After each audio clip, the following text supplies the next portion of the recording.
Salut à tous, bienvenue dans cette nouvelle vidéo. Alors aujourd'hui on se retrouve pour un tout nouveau tour de cartes.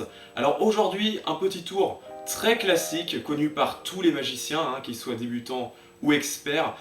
Et bien tout simplement on va retrouver deux cartes piochées par le spectateur. Voilà, vraiment un grand classique, mais qui pourtant est assez étonnant dans la manière dont il est présenté. Voilà, donc je ne vous en dis pas plus.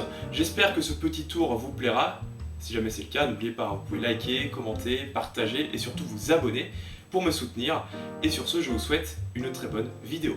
Alors pour ce tour, j'ai besoin d'un jeu de cartes, évidemment.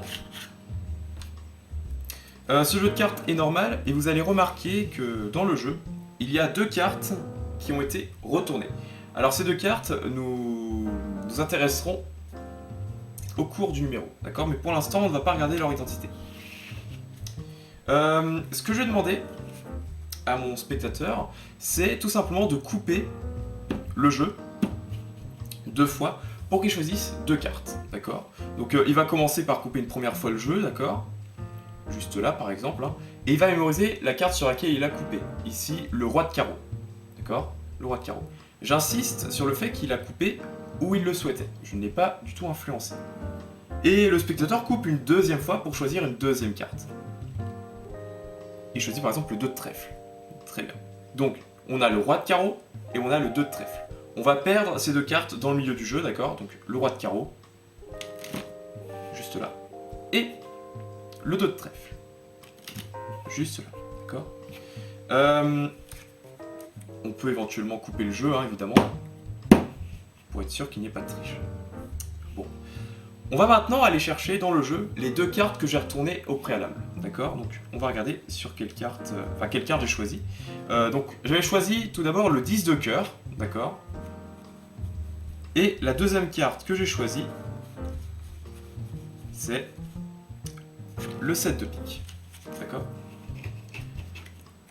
Alors, je n'ai pas choisi ces deux cartes au hasard. C'est vrai que, comme ça, il ne semble pas y avoir de lien direct entre ces deux cartes que j'ai retournées et les cartes que vous avez choisies. Voilà, 2 trèfle le roi de carreau, ça n'a pas grand rapport avec le 10 de cœur et le 7 de pique. Pourtant, il y a un lien très précis. On va s'intéresser uniquement aux valeurs des deux cartes que j'avais retournées, à savoir le 7 et le 10. 7 plus 10 égale 17, d'accord? 17. Alors je vais simplement mettre les cartes de côté, comme ceci. Donc 17. Et bien ce qu'on va faire, c'est qu'on va compter 17 cartes.